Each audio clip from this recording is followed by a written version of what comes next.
Graça e paz, queridos, bom dia. Seja aumentado no conhecimento de Cristo Jesus. Aleluia. São vários assuntos, várias demandas, mas nós somos a igreja do Senhor, amém? Vem cá, meu filho, o que você está fazendo aí? Já não aprendeu que soldado dentro do quartel serve para nada, mas na guerra serve para tudo?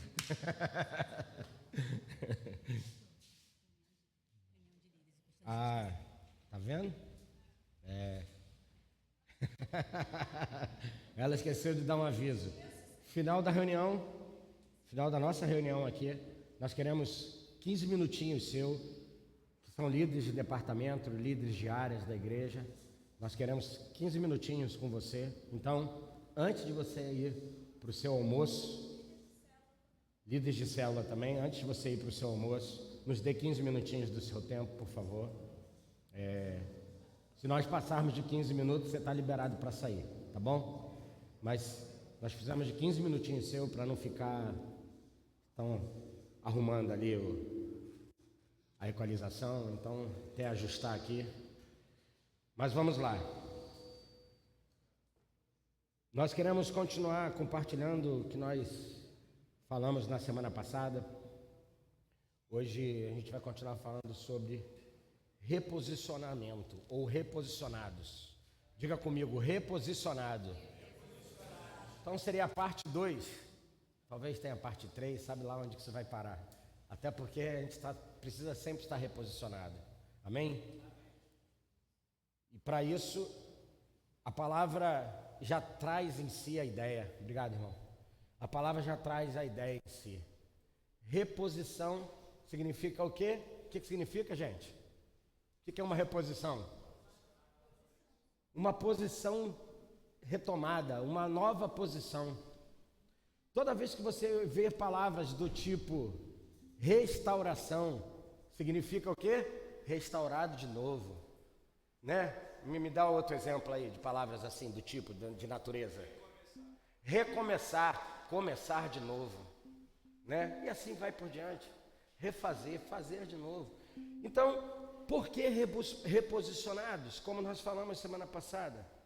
Porque tudo que nós precisávamos e que nós não conseguíamos ou não conseguimos, e talvez você possa ter a ideia, isso, libera, já está liberado o seu teclado.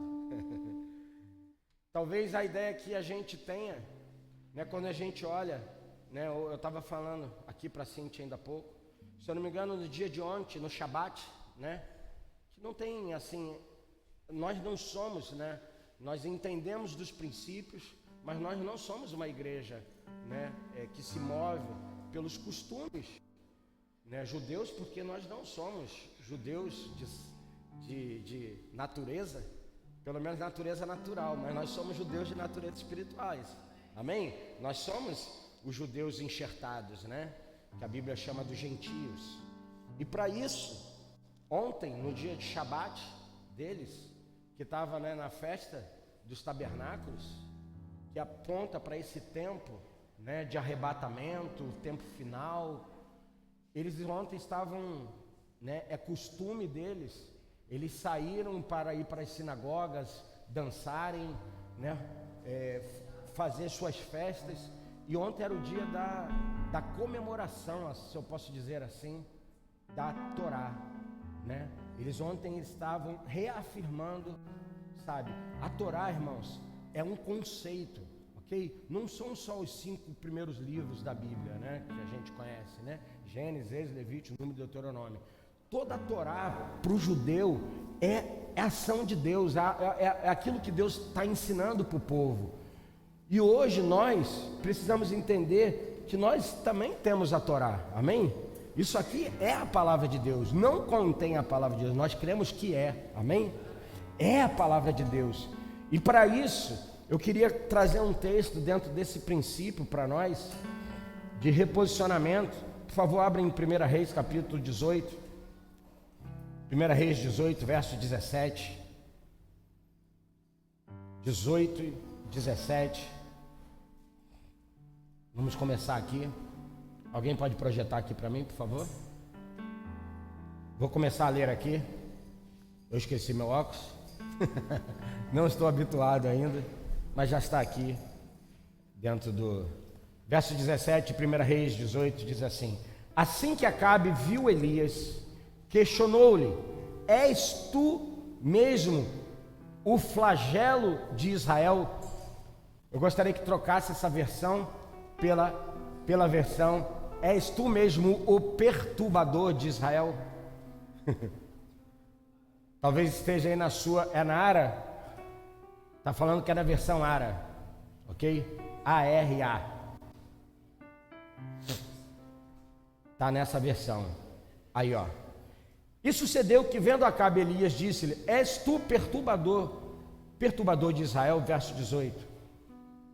Respondeu Elias: não sou eu que tenho perturbado a Israel, mas és tu e a casa de teu pai, pois por terdes deixado os mandamentos do Senhor e por teres tu seguido aos Baalins. Até aqui. Feche seus olhos, por favor. Pai, em nome de Jesus. Senhor, nós entendemos que aquilo que tu fizeste na cruz do Calvário nos leva a um lugar de posicionamento. E por isso, Senhor, o Senhor nos faz nos reposicionar naquilo que o Senhor sempre teve para a vida do homem. E nós queremos dizer que em Cristo Jesus, e por isso nós te louvamos, te agradecemos, porque aquilo que o nosso pai Adão perdeu, o nosso pai Jesus nos traz de volta, nos religa de novo ao propósito da eternidade. E por isso nós dizemos que nós estamos assentados com Cristo Jesus nas regiões celestiais. Nós estamos posicionados nesse lugar de governo, de domínio, que a tua palavra diz que é acima de todo principado, potestade, acima de toda força espiritual da maldade, acima de todo domínio, quer que seja na terra. Nós somos aqueles que em Cristo Jesus nós temos uma nova natureza, que é a natureza do Senhor, que foi reconectada ao nosso espírito que estava perdido, caído, separado. Nós já estamos ligados de novo e nós assim te agradecemos, te bendizemos em Cristo Jesus. Você que crê, diz também amém. É isso que aconteceu comigo, com você. Eu reconheço o senhorio de Jesus, eu reconheço que Ele é meu Salvador. Automaticamente, por simbolismo, eu entro num batismo, que significa, eu tenho um reconhecimento, eu tenho uma ideia que eu posso me identificar. Então eu quero passar pelo batismo, porque eu estou dizendo, a minha vida precisa se encontrar, se reposicionar naquilo que Jesus fez na cruz. Então quando eu desço as águas, embora nós não estamos falando de batismo aqui nas águas, quando eu desço as águas, eu estou me identificando com o quê? Com uma morte. Então eu sou sepultado, mas quando eu levanto das águas, eu ressurjo uma nova criatura em Cristo Jesus, amém? Isso é claro para todos nós, não é verdade? Então é neste lugar que eu quero que você entre e se reposicione. Você não pode estar fora dessas fileiras de reposicionamento. Para de se olhar como o diabo quer, ou como a sua alma muitas vezes quer definir você. O que define você não é necessariamente o que você é, é o que Deus disse que você é. Agora, para isso ser uma realidade, eu preciso me apropriar e me reposicionar nesse lugar que Cristo Jesus já fez, já me deu. Amém? Posso ouvir um amém? Porque isso já é um fato, mas eu queria ler o texto que nós estamos lendo, é antes de Jesus. Ok? É antes de Jesus, mas você vai ver que mesmo antes de Jesus existe um posicionamento. Todo esse capítulo você vai ver, se você pode ler, talvez você já conheça.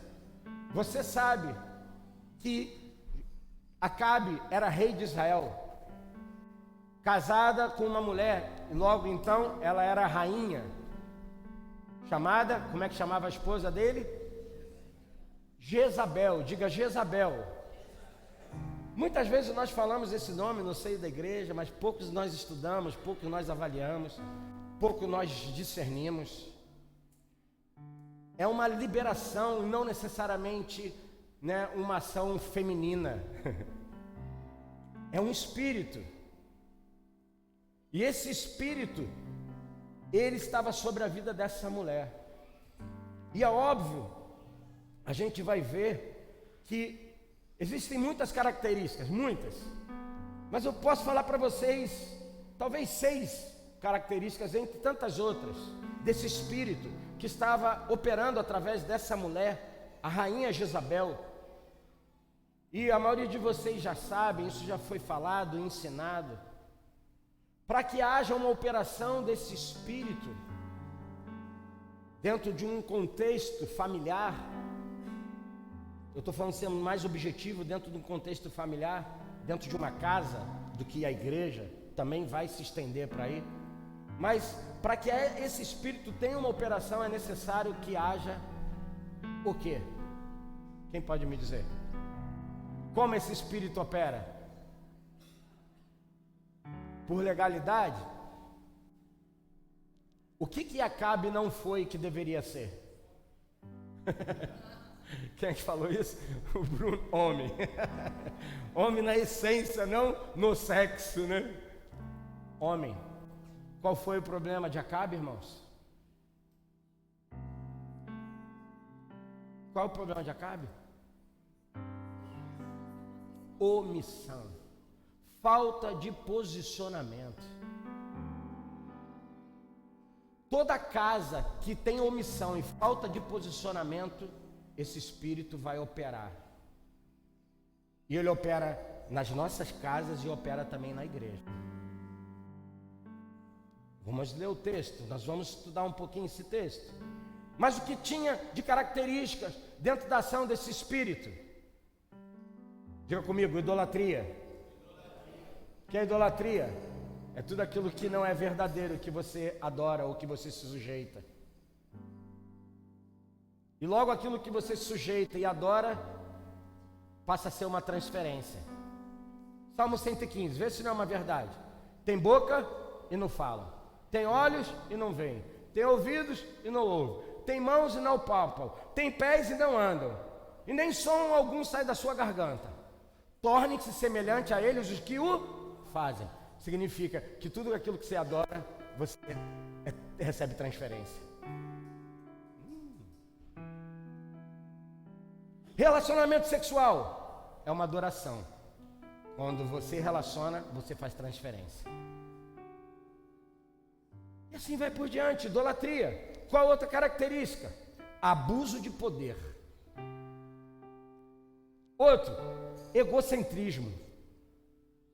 Eu sou o centro. Outro aspecto, manipulação. Outro aspecto, perseguição aos discípulos do Senhor. Então você sabe que esse espírito vai se levantar contra você, sim ou não? Você é do Senhor, você é um discípulo de Jesus. Você pode esperar, porque esse espírito vai vir contra você. Porque ele quer calar a sua voz.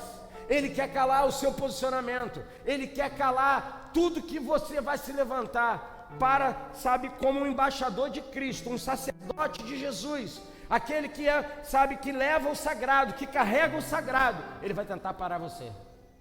Sua voz, sua postura, sua firmeza. E um outro aspecto, em tantos outros, prostituição. Prostitui, adultera. Agora, por que Jezabel, irmão, ou esse espírito está furioso?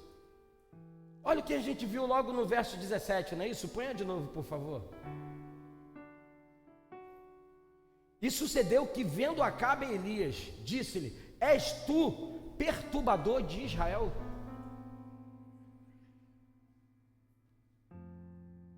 Olha para o seu irmão aí, bem assim, olha, dá uma olhadinha para o lado esquerdo, direito. Se conseguir dar uma olhadinha para trás, eu não tenho ninguém atrás de mim, eu não sei esse vaso aqui. Olhou? Está vendo ele? Pergunto para você: O que você está perturbando? Para de perturbar meu juízo, menino. A Mari está falando, Davi, para, Davi. Ou o filho que fala, pai, para, está sendo chato. Não é esse tipo de perturbação que eu estou falando, irmãos. Eu estou falando de uma perturbação que é um confronto espiritual. Por onde quer que você vá, você carrega um Deus. Eu espero que seja o único.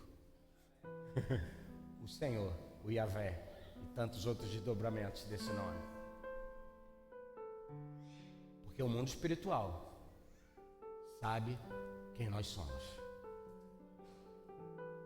Ele não sabe quando eu chego aqui na igreja.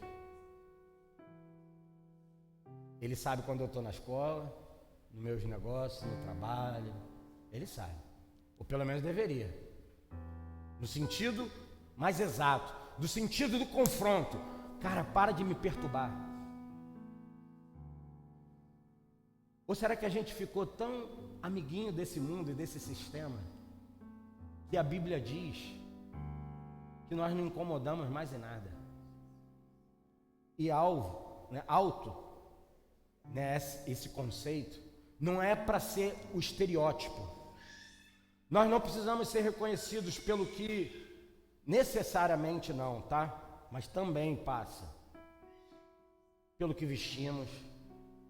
Porque a gente hoje é a igreja da concessão. Não precisa ser tanto assim. Quando a gente começa a entrar num caminho tipo assim, não, isso é relativo. Irmão, eu sei que a gente viveu realidades muito grotescas, de pura religiosidade, mas nós precisamos nos posicionar em Cristo Jesus. Quantos concordam comigo? A Bíblia não chamou você para ser amigo do mundo. A Bíblia diz que você é inimigo desse mundo, meu irmão, minha irmã.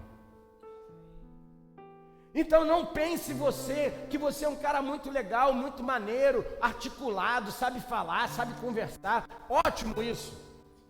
Você não precisa ser um crente posicionado que não sabe falar de outro assunto, porque você é um ser integral. Então você precisa saber um pouco disso, um pouco daquilo outro.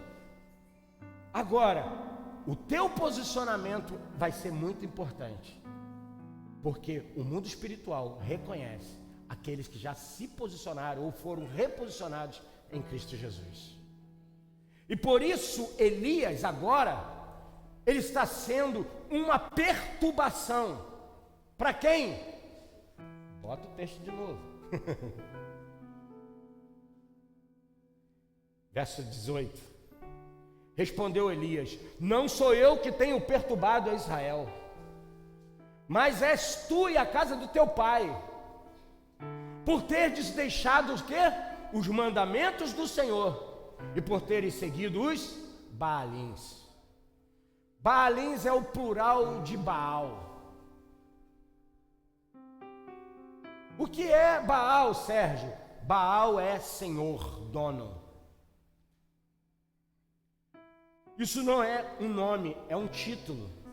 Tanto que você vai ver na Bíblia, ele era conhecido muitas vezes por Baal Perote, era o nome da cidade. Então significava que tinha um dono naquele controle, naquela redondeza, como fala isso, gente? Naquele território. E tantos outros nomes surgiram. Baal, como é que é lá, o príncipe das moscas? Beuzebu ou Zebote, que eram o quê? Representatividade desses deuses. Você pode até entender que é um desdobramento de Baal, de dono, Moloque. Moloque é um deus muito conhecido, porque isso é falado muitas vezes na igreja, nas reuniões. Que era o deus o quê? O deus que recebia a oferta e que era dada a eles de quem? Crianças. A gente fala, meu Deus, não é possível. Nós temos muitos Baals nos nossos dias. Tem muito Deus recebendo nossos filhos. Ah, mas eles não estão sendo mais queimados no fogo. Eu pergunto para você, que fogo? porque lá era literal. Inclusive essa região em Israel é tida como uma região mais baixa de Israel. Era onde se fazia a oferta a esse deus, Moloque. Se entregava os filhos lá. Então era um lugar de depressão mesmo, um lugar, por isso que muitas vezes é chamado de abismo, inferno. Mas Sérgio, só para a gente pegar aqui o contexto, o que a Jezabel está incomodada? Ela está incomodada porque tem alguém que está posicionado nos mandamentos do Senhor.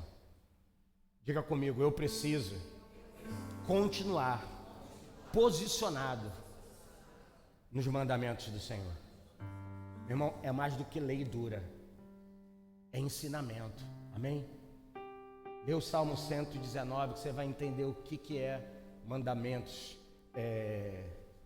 estatuto, e assim vai. Tem vários sinônimos que estão ali no Salmo 119. É isso que eu preciso guardar. É isso que Jesus vai nos ensinar. Aquele que me ama é aquele que guarda os meus. Esse o Pai ama e eu também me manifestarei. Sabe por que às vezes Deus se manifesta pouco? Porque a gente tem pouco de Deus para manifestar. Eu sempre costumo brincar para trazer uma ideia bem clara. Se você aperta uma pasta de dente, quando você aperta, o que sai de dentro dela? Creme dental, sim ou não? Tem crente, se você apertar ele, o que sai dentro dele? Quero nem ouvir, não quero nem saber, vou até fechar os olhos. O que sai de dentro dele? Não sei, irmão. Eu espero que saísse. Espero que saia da minha vida e da sua vida.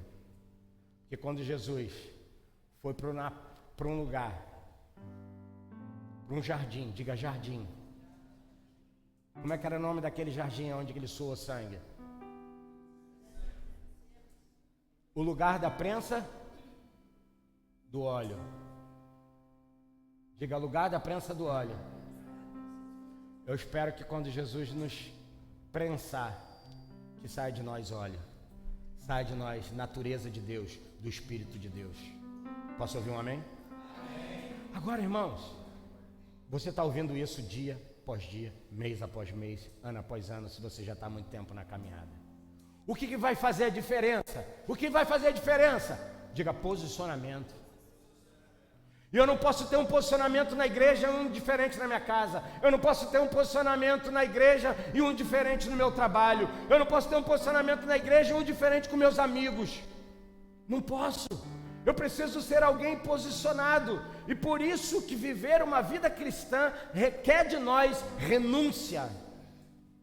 Porque você só pode manifestar de Deus aquilo que você já renunciou de si mesmo. Tu quer manifestar a Deus, mas o que tem mais é você do que Ele.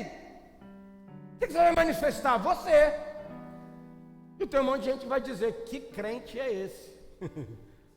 Porque, irmão, é certo, se você nunca percebeu isso, se tem uma religião, eu vou usar aqui a ideia como o mundo diz, se tem uma religião que é um confronto para a humanidade, é o tal de crente, ou Bíblia, ou protestante, ou evangélico.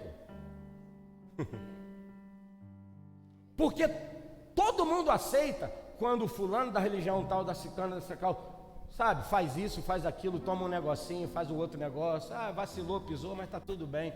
Mas vai você crente errar. Vai você crente pisar na bola. Vem dedo ou não vem na tua cara? Não. Aí crente.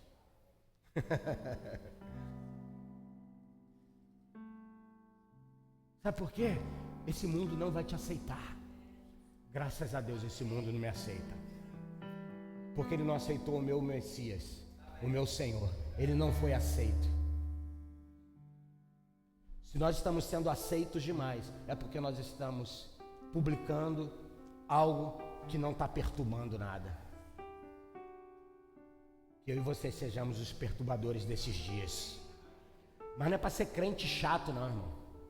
Só se for chato posicionado naquilo que é do Senhor, da verdade de Deus. E mesmo assim Deus vai te dar uma graça.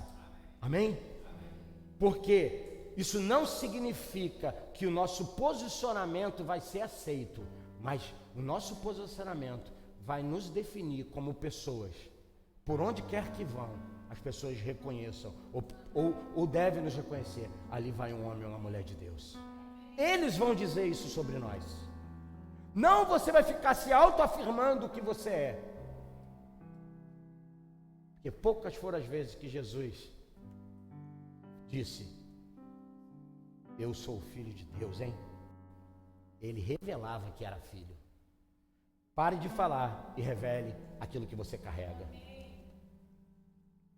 Aonde se dá esse confronto? Diga no Monte Carmelo. Diga comigo, Monte Carmelo. O que significa Monte Carmelo, Sérgio? Sabe o que significa Monte Carmelo? Jardim ou vinha. Também podia ser falado, traduzido como campo fértil. A terminologia Carmel possui diversas significações, podendo inclusive referir-se à plantação, terra fértil, pomar de frutas, fruto, campo fértil. Significa que naquele lugar aonde Acabe está olhando para Elias dizendo: tu és um perturbador, você está bagunçando o povo. Ele falou: eu não, quem está bagunçando o povo é você e a sua casa, você e a sua mulher. Vocês estão bagunçando, vocês estão distorcendo. E aí então, os versículos adiante, ponha para mim por favor, ele vai dizer: se vocês querem seguir a Baal, seguiu. Mas se vocês querem servir a Yahvé, o Senhor, também seguiu. Agora, pois, manda reunir-se a mim todo Israel no Monte Carmelo. Diga: nesse jardim, nesse campo fértil. Meu irmão, todo lugar que é fértil é lugar que as pessoas querem dominar. Todo lugar. Você já viu aquela frase assim que diz assim: ninguém taca pedra em árvore que não tem? Por quê? Aquilo que está lá, todo mundo quer, o fruto. As pessoas pouco se importam para a árvore, mas o fruto dela elas querem. Sim ou não? O lugar dos frutos, o lugar que é fértil, é um lugar que tantas vezes é requerido.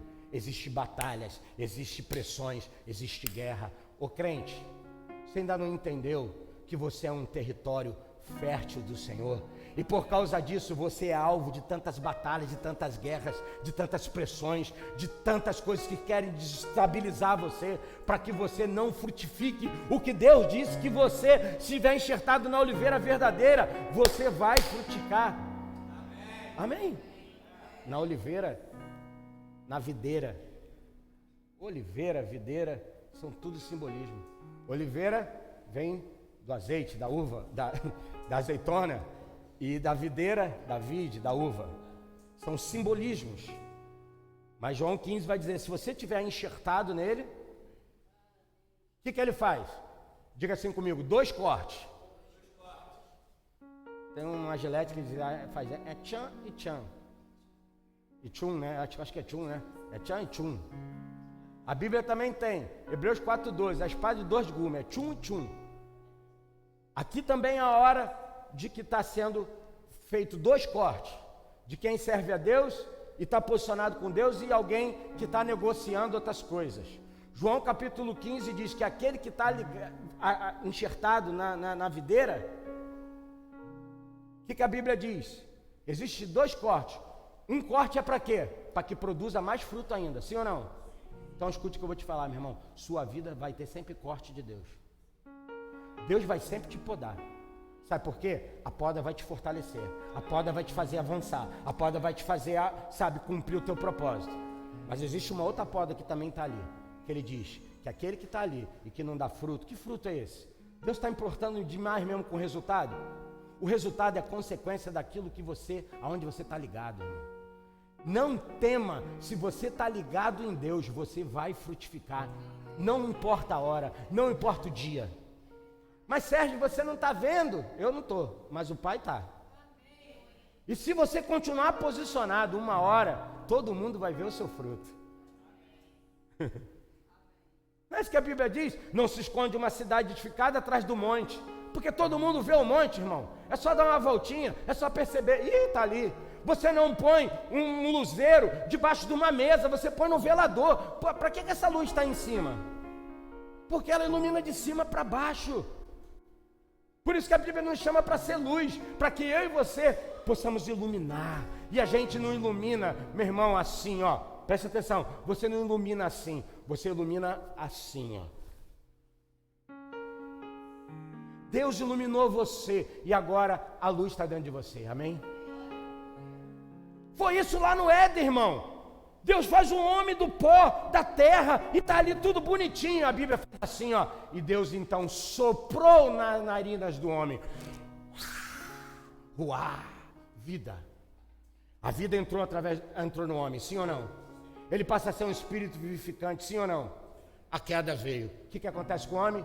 O espírito caído. O que Jesus fez? Vem nos restaurar, vem nos reposicionar. Agora Ele nos liga de novo. O nosso espírito está agora de novo no lugar que Deus sempre imaginou, pensou e desejou. Eu estou agora, voltei a estar ligado com Ele. Amém? É como diz nosso mano Andrezão. Um dia Jesus falou: se você crer, vai jorrar de dentro de você o quê? Rios de água. Logo agora, você não apenas tem água, agora você é um rio para dar mais. Diga para o irmão, você é um rio. Você é rio de Deus, irmão. Você é rio para fluir, rio para derramar, rio para descedentar, rio para banhar pessoas. Posso ouvir um amém, igreja? Amém. Será que vocês estão debaixo do impacto demais da guerra do Hamas? É uma realidade, sim, duro. Até ontem já tinha pelo menos 250 pessoas mortas. Já tem quantas hoje? 400 e pouco, já tem gente, já está... Então, sabe, uma pessoa que eu acompanhei ontem falou que isso ia crescer. Ia provavelmente crescer as mortes, ia crescer o nível de sequestro. É uma realidade, infelizmente, muito dura, cruel. Porém, vou te dizer, existe guerra o tempo todo na nossa cidade e a gente não está nem percebendo.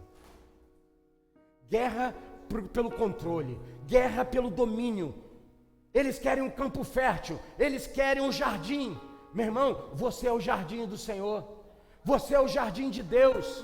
E a Bíblia afirma que Elias então, vocês precisam se posicionar. Todo Israel no Monte Carmelo, como também os 450 profetas de Baal e os 450 profetas de Aserá. Esses deuses é o feminino de Baal, significa deusa da fertilidade. Que comem da mesa de quem? Da onde que eles se alimentavam? Diga mesa. Mesa é lugar de quê? De trocar, irmão. Mesa é lugar de relacionar. Mesa é lugar de comer e de servir. Nós estamos o tempo todo diante de mesas. A pergunta é: que mesa nós estamos nos assentando? Que mesa nós estamos comendo? E se nós estamos comendo o quê? Estamos dando o quê? Alimentando o quê? Por favor, 20. Então Acabe convocou todos os filhos de Israel.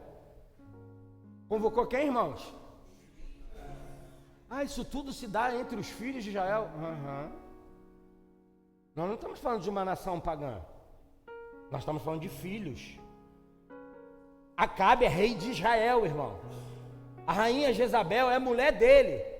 Eles estão no meio do povo de Israel. Reuniu os profetas no Monte Carmelo, nessa decisão, nesse embate, nesse, confronto espiritual. Meu irmão, por favor, entenda isso com entendimento espiritual. Meu irmão, você não vive nessa terra só para trabalhar, comer, fazer filhos. Amém? Fazer filho é bom, o difícil é cuidar dele. Sabe? Porque depois tem que alimentar filho, tem que botar para estudar. Meu irmão, por favor, minha irmã, você não está aqui só para isso. Você não está aqui só para isso. Você está aqui para cumprir um propósito. E é nessa batalha, nesse confronto espiritual que nós continuamos. Nós estamos lendo um texto aqui que é do Antigo Testamento, mas nós vivemos a nossa batalha do dia a dia. E é nesse lugar, sabe, do campo fértil, que eu e você precisamos nos reposicionar. Diga para o seu irmão, se reposicione no jardim.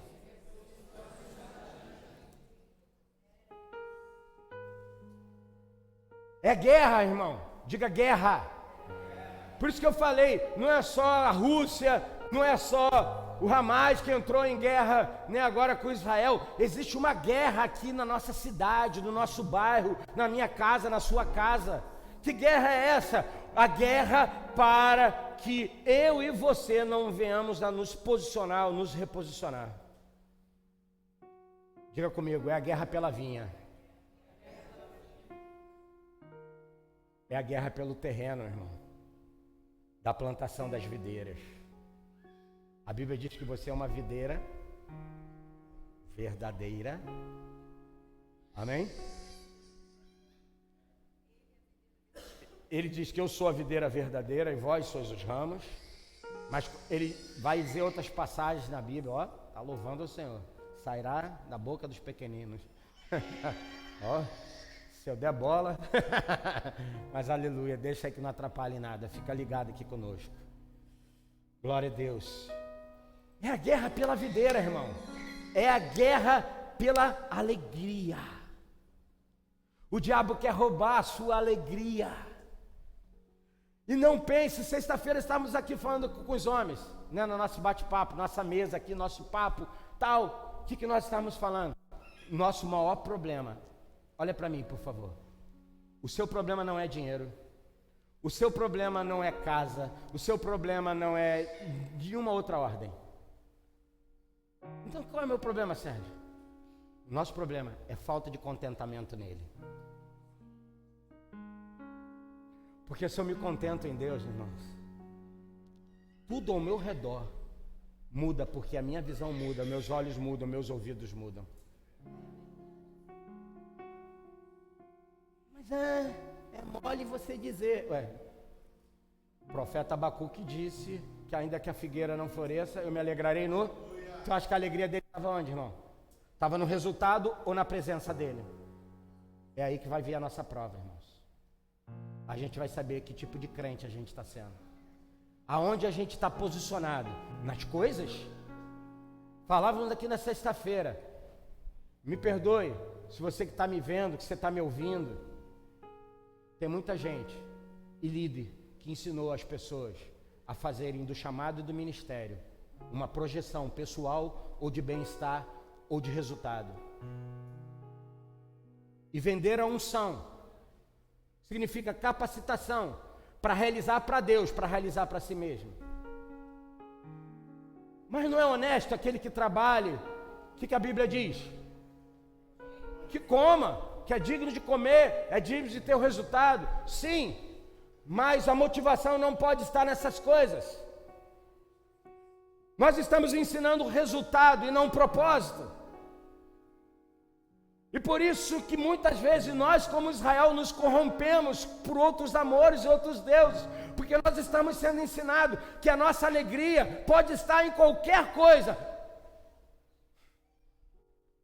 que não seja Ele em primeiro lugar. Vai estar tudo desordem, porque tudo entra em ordem quando nós entramos debaixo do governo de Deus. Todas as coisas são ordenadas e abençoadas.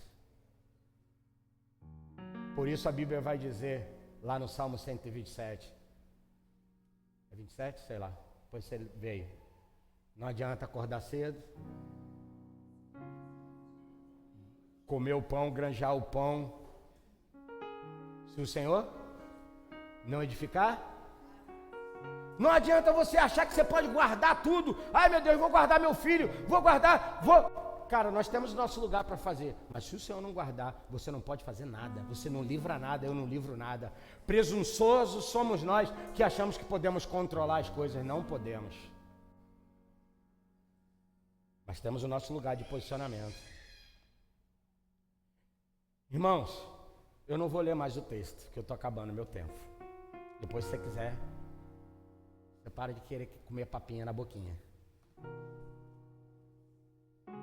E vá buscar do Senhor também. Primeiro princípio, está nos versos 17 a 19. Posicionamento no confronto. O que você precisa confrontar? Tudo aquilo que vem contra a verdade de Deus, a palavra de Deus, é o que você precisa se posicionar. Por isso você precisa tomar todo dia a armadura de Deus de Efésios capítulo 6. Por quê? Isso é o posicionamento. Eu guardo a minha mente contra toda a astúcia maligna de palavra, de entendimento, de conceito, de filosofias. Não que filosofia seja um problema, o problema é que são filosofias vãs. Se você for estudar filosofia, tem muita coisa maravilhosa. O problema são as vãs, vazias, promovem nada, não fazem, sabe, não despertam nada em nós. Dos versos 30 a 32, diante desse confronto que Elias chama os filhos de Israel lá para o Monte Carmelo, lá nesse jardim, lá na terra fértil, vocês dizem, vocês vão servir a Baal, seguiu. Se vocês querem servir a Deus, seguiu. Então eles vão para o confronto, lá nesse jardim, uma batalha. Agora estão diante dos profetas de Baal e agora Elias. Diga Elias. Você sabe o que significa Elias? Diga assim, o Senhor é meu Deus. Diga, Jeová é o meu Deus. Então não era só o Elias, era o Deus de Elias. Era aquilo que ele carregava, é aquilo que ele representava. O que é Baal? O seu nome é uma palavra semítica, né? Judaica, hebraica, israelita, que significa senhor ou dono, sendo inicialmente um título que depois se tornou o nome próprio. Havia vários deuses Baal para diversas tribos, como se pode verificar no Velho Testamento, em que se refere o Baal de cada tribo. Eles carregavam o Baal tal. Mas no verso 30 a 32, põe aí por favor, desse capítulo 18. Então Elias disse a todo o povo. Antes disso, os profetas de Baal ficaram lá invocando Deus Baal. Baal! E o confronto era, aquele que mandar fogo do céu, esse é o Deus verdadeiro. Está dentro do texto aí, depois você lê. E eles ficaram ali clamando, invocavam, clamavam, invocavam, até o ponto deles se retalharem. Sabe? É manifestar tipo assim, estou comprometido. Estou aqui, ó, sangue está saindo de mim. Cadê você, Baal? Eu te sirvo, Baal. Eu te sirvo. E tinha gente servindo a Baal, tá? Agora Elias, chegou a hora dele.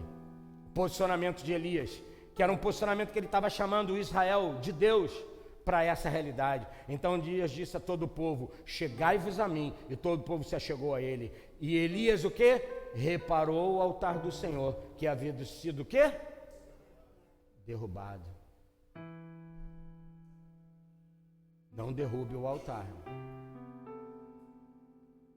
Pode derrubar até a igreja, mas o altar não pode ser derrubado. O altar não é esse que eu estou pisando.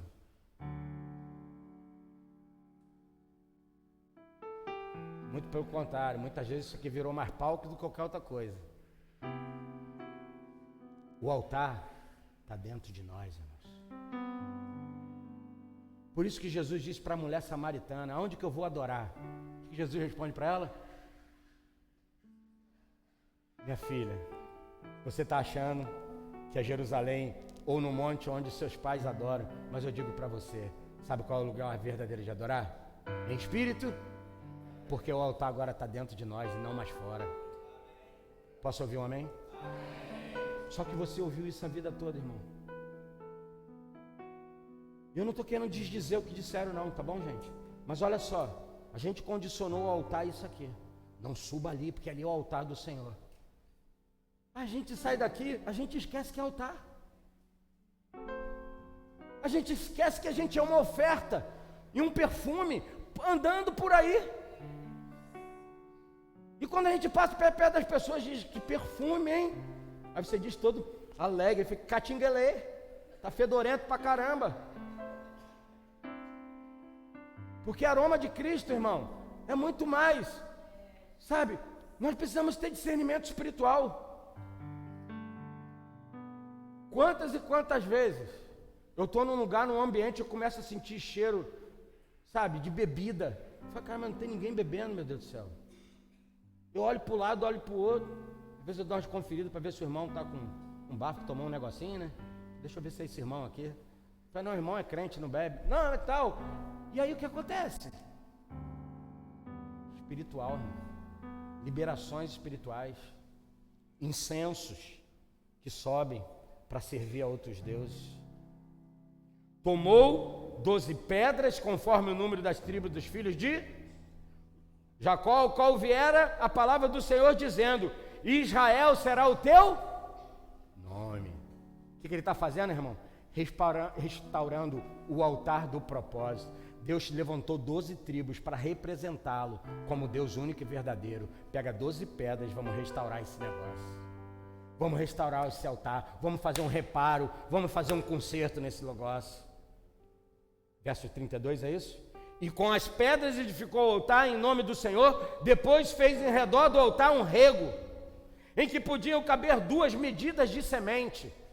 Então ele abre em volta do altar um buraco, uma vala, e com 2 sementes, 2 medidas de semente que ele faz, manda trazer a lenha.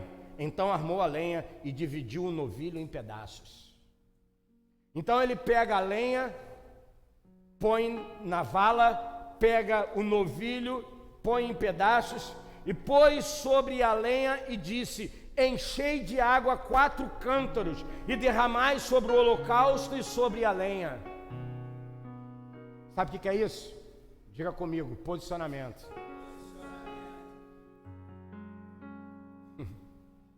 Como assim, Sérgio? Diga, restauração de altar é lugar de posicionamento.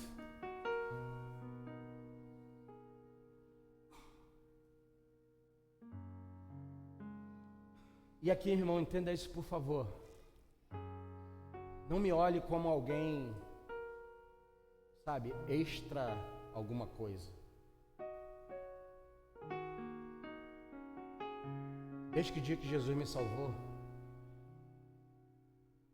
eu nunca mais voltei para o mundo. E talvez você diga, é porque você é forte. Não. É porque eu entendi que esse mundo não tinha mais nada para me dar. Esse mundo morreu para mim. E olha que eu gosto dele. Eu gosto de viver aqui. Mas eu quero viver aqui sendo controlado pelo governo dos céus. Por que você ainda ama muito esse mundo, irmão? Por que você ainda ama muito esse sistema? Por que, irmão? Por que nós estamos com dificuldade de nos posicionar como filhos? Será que você ainda não encontrou a paternidade dele? Será que você ainda não encontrou o teu Senhor, o teu Salvador? Será que você ainda não consegue deixar, abandonar essas coisas? Você precisa se posicionar. E ele disse, fazei a segunda vez. E fizeram a segunda vez. E ele disse, faz a terceira vez. E fizeram a terceira vez. Ele molha tudo, enche de água a primeira, enche de água a segunda, enche de água a terceira. De maneira que a água corria ao redor do altar. E ele encheu de água também o rego. Ai, Jesus.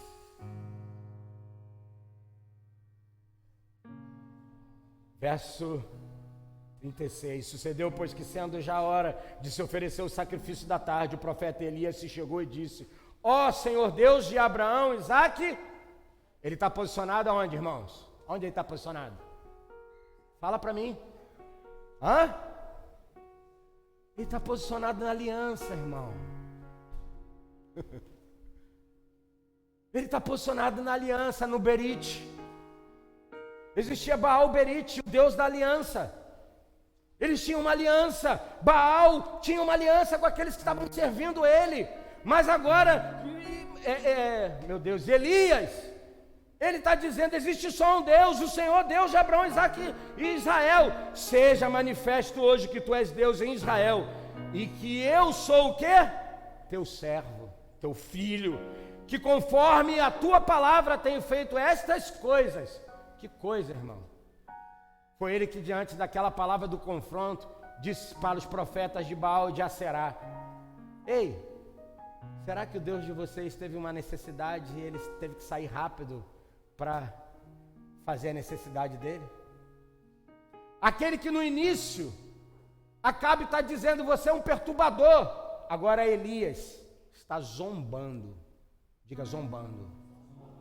Escute o que eu vou falar para você. Quem conhece Deus, a Bíblia diz que Deus se ri dos nossos inimigos.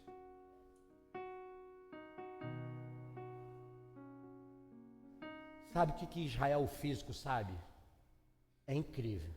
Ele sabe que tem um Deus que luta por eles. E quando eles vão para a batalha, eles vão cantando e dizendo: assim como o sol aparece, eu sei que a minha libertação, sabe, o sol vai brilhar e Deus vai me dar vitória. Tu acha que eles lutam só na força deles? Eles sabem que eles estão lutando por um Deus, meu irmão, ainda com muita cegueira. Existem muitos cegos ainda espiritualmente em Israel, mas que eles são posicionados, eles são. Eu e você precisamos nos posicionar. Encha de água. E eu termino dizendo para você, eu li até que versículo? Responde-me, Senhor, responde, para que este povo conheça que tu, ó Senhor, és Deus, e tu fizeste voltar o seu coração. Verso 38. Então caiu fogo do céu e consumiu o quê? O holocausto, a lenha, as pedras e o pó, e ainda lambeu a água que estava no rego. Meu irmão, pensa comigo, por favor. Você não precisa ter treinamento de selva. Todo mundo sabe que madeira molhada não pega fogo. Não adianta. Se a madeira estiver molhada, não pega fogo. Só que eu vou te dizer uma coisa: quando Deus manda fogo, e o fogo, só quem pode promover é Deus. Amém? O problema é que às vezes a gente está querendo promover muito fogo, e a Bíblia chamou dos caras que levantaram fogo, esse fogo, um fogo estranho. Para de querer ficar levantando fogo que não é fogo. Pede para Deus enviar o fogo, porque vai consumir tudo que precisa ser consumido. Agora escute uma coisa e eu termino. O primeiro, posicionamento no confronto. O segundo, restauração do altar, posicionamento. E o terceiro, que está do verso 33 até o 39, que eu vou acabar de ler. O verso 39. Levante e sustente a palavra. Diga comigo: levante e sustente a palavra. Não adianta só levantar a palavra, você precisa sustentar ela. Você precisa sustentar aquilo que você confessa. Tem gente que vem numa reunião, está curada. Quando chega em casa ele fala: tô não. Sustenta a sua cura, meu irmão. Sustenta a sua proclamação, sustenta a libertação. Mas eu ainda não vi. Deus não te chamou para andar pelo que você vê. Deus te chamou para andar pelo que você crê. Continua sustentando, continua liberando, continua. Olha aqui para mim, olha aqui para mim. Você sabe o que era essa água que ele estava liberando? É palavra. Libera a palavra, enche de palavra, derrama a palavra, enche, mais uma medida, enche, continua derramando, continua levantando, manda água, Senhor, enche tudo, pode, mais talha, traz mais talha, enche, molha tudo, olha a pedra, molha a madeira, molha a oferta, molha tudo. E agora, a resposta só pode vir de um lugar. Deus, eu clamo ao Senhor para que o Senhor envie fogo do céu. Olha aí, verso 38, volta um pouquinho. 38. Então caiu o fogo do céu e consumiu o holocausto, a lenha, as pedras e o pó, e ainda lambeu a água que estava no rego. Lambeu tudo, só para demonstrar, só o Senhor é Deus.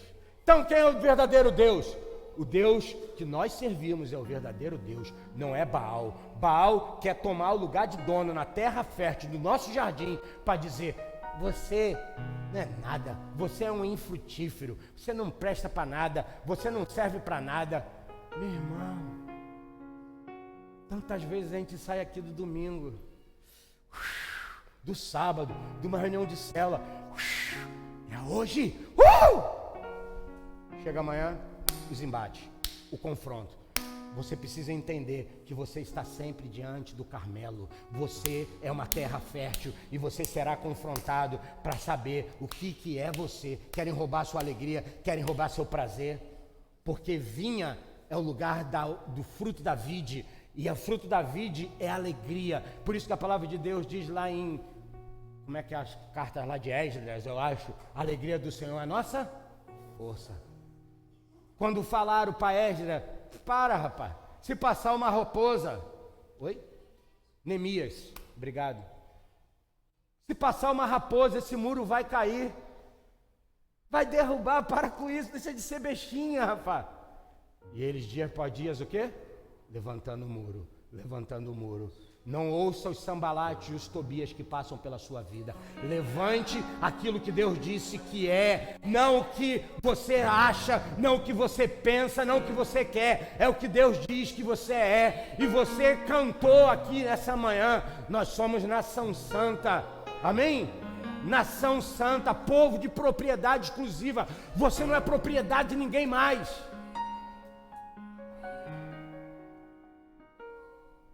Meu irmão, a sua mulher não é a sua propriedade, ela é propriedade de Jesus. Homem, você não é sua propriedade, você é a propriedade de Jesus. Filhos não são nossa propriedade, Ele nos confiou. Você não consegue controlar nada, eu não consigo controlar nada. Levante e sustente a palavra, levante e sustente a palavra. Fique de pé, por favor.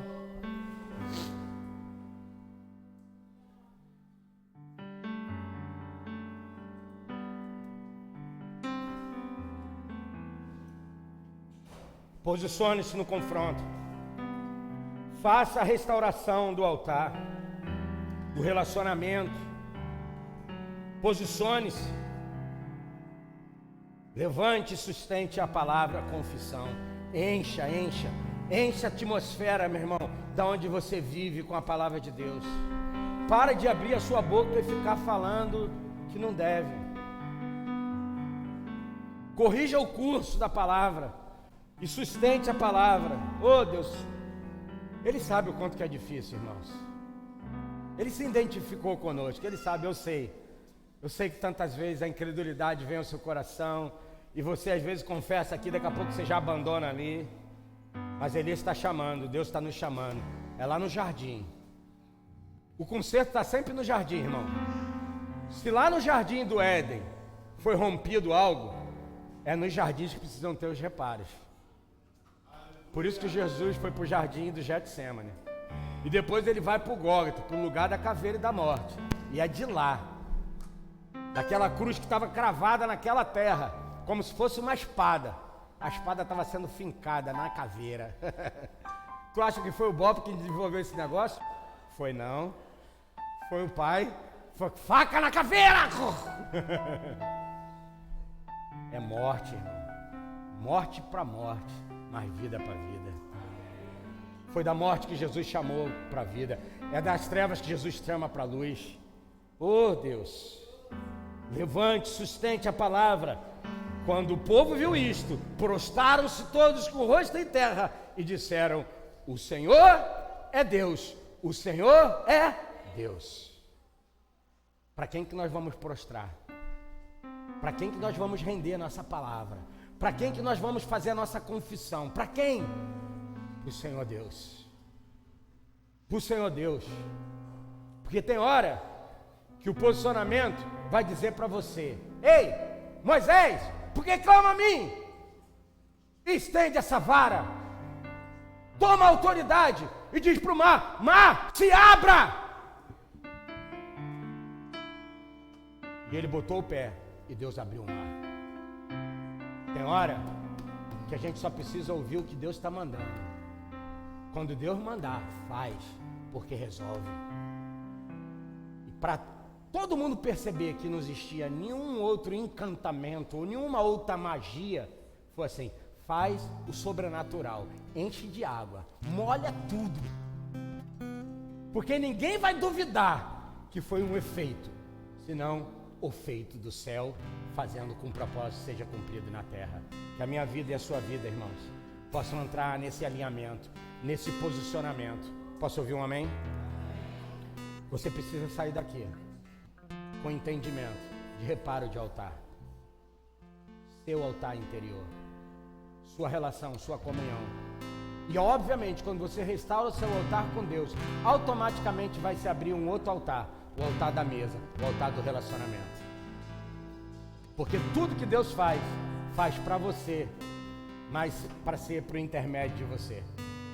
Ou melhor, deixa eu arrumar isso. Deus faz para o seu irmão através de você. Ele quer tanto abençoar o seu irmão que ele abençoa você. Sabe por quê?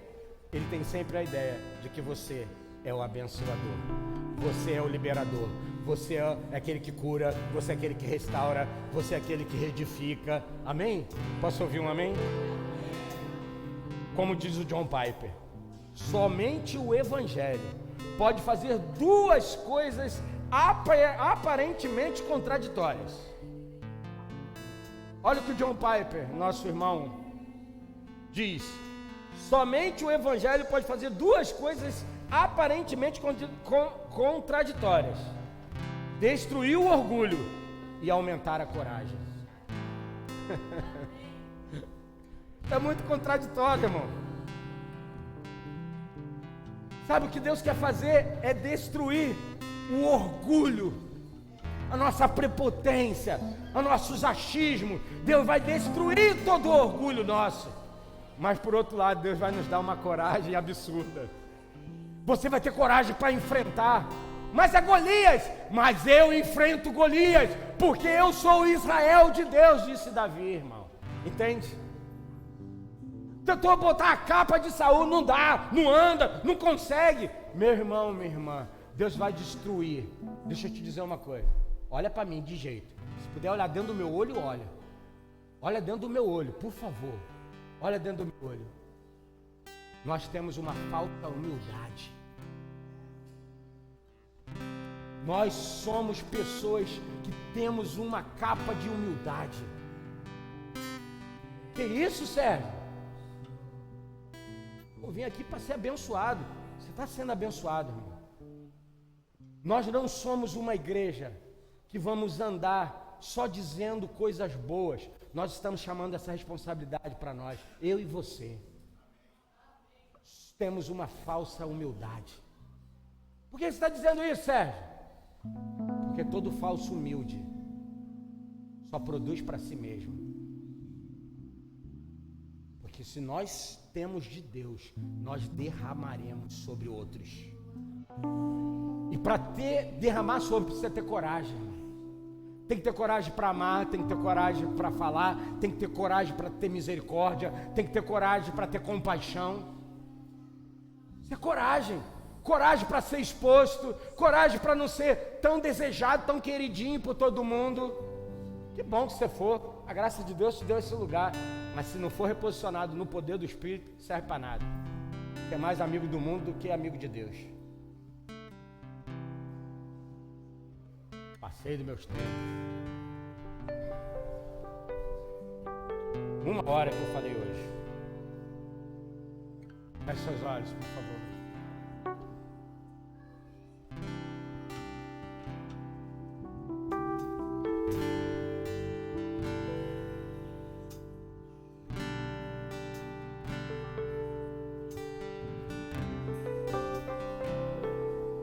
Senhor, nós oramos pelo nosso altar.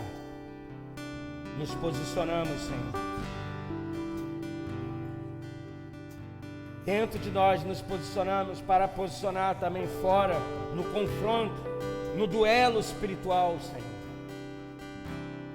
E por isso nós queremos confessar a Tua palavra, declarando a Tua palavra, sustentando a nossa confissão, que só o Senhor é Deus. E é o Senhor que faz com que tudo que está ao nosso redor seja mudado e transformado, porque Tu és um Deus que ouve, atende a nossa oração, o nosso clamor, e é o Senhor que responde. Diga comigo, o Senhor responde. Diga, o Senhor responde.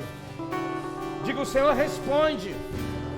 A palavra de Deus diz que os ouvidos dele estão abertos e as suas mãos estão estendidas. E nós cremos, Senhor. Por isso te bendizemos. Obrigado pela ação de Jesus na cruz do Calvário.